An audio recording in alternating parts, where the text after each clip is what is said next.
Assalamualaikum warahmatullahi wabarakatuh. Alhamdulillah wa syukralillah amma ba'du. Puji dan syukur marilah kita panjatkan kehadirat Allah Subhanahu wa taala. Salat beserta salam semoga tercurah limpahkan kepada baginda kita, yakni habibana wa nabiyyana wa maulana Muhammad sallallahu alaihi wasallam. Sebelumnya, perkenalkan terlebih dahulu, nama saya Willy Robiatul Awaliyah, NPM 172151026.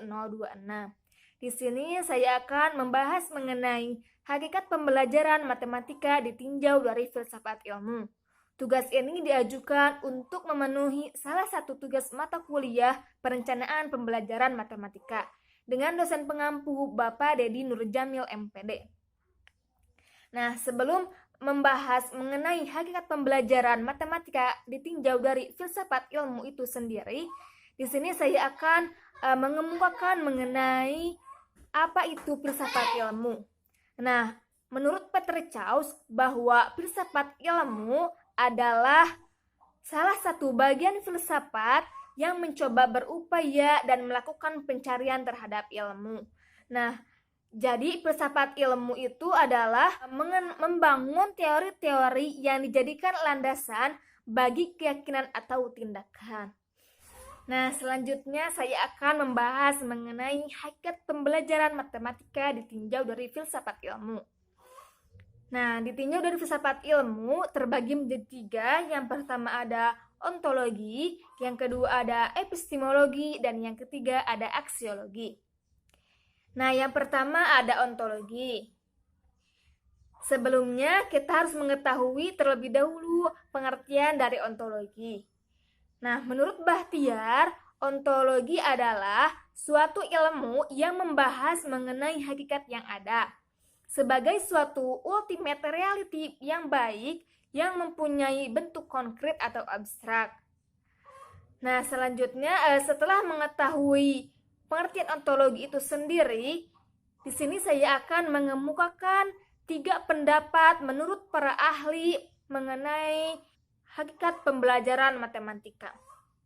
Yang pertama ada menurut J. Brunner bahwa hakikat pembelajaran matematika adalah belajar tentang konsep-konsep dan struktur-struktur matematika yang terdapat dalam materi yang dipelajari, serta mencari hubungan-hubungan antara konsep-konsep dan struktur-struktur matematika.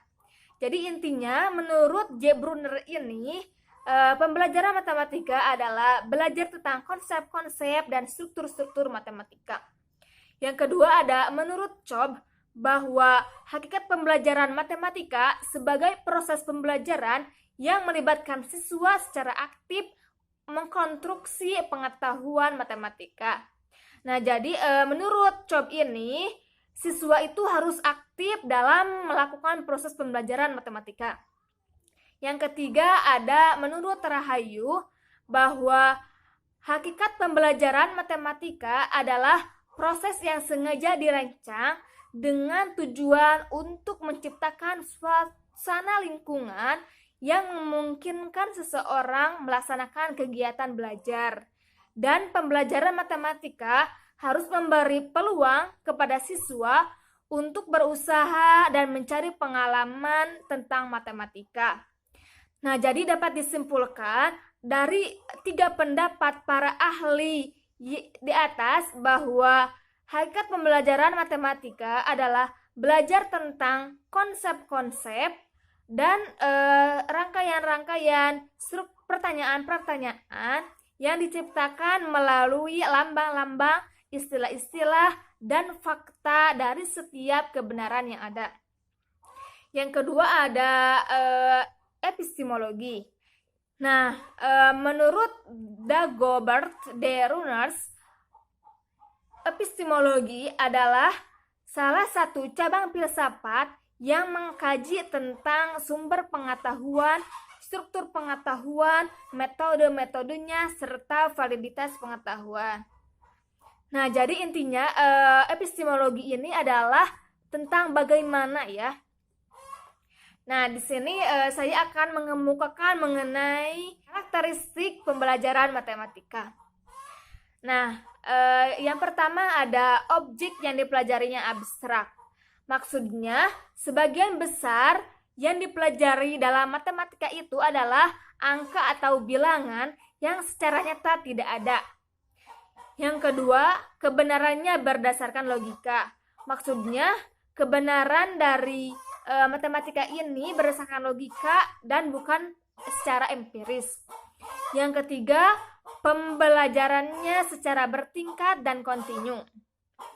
Maksudnya, pembelajaran matematika harus sesuai dengan tingkatan pendidikan dan dilakukan secara terus-menerus. Yang keempat, ada keterkaitan antara materi yang satu dengan yang lainnya. Maksudnya, materi yang dipelajari harus menguasai materi sebelumnya. Yang kelima, ada menggunakan bahasa simbol. Nah, penyampaian materi ini menggunakan simbol yang telah disepakati bersama.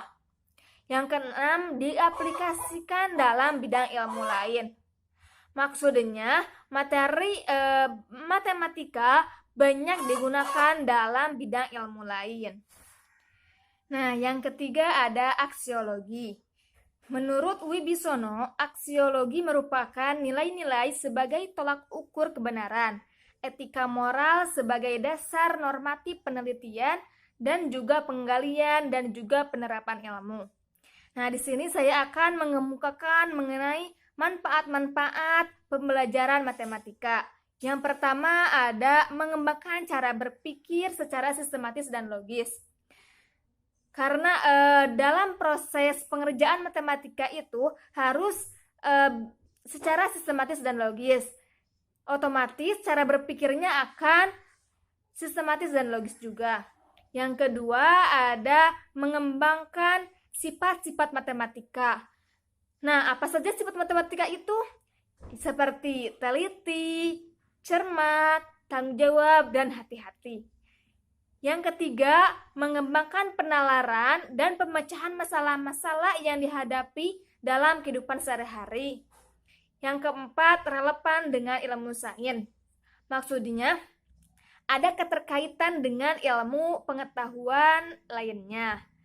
Nah, mungkin sekian yang dapat saya sampaikan. Mohon maaf atas segala kesalahan dan kekurangan. Dan saya sangat terbuka atas saran dan kritiknya dari kalian semua agar bisa lebih baik lagi ke depannya.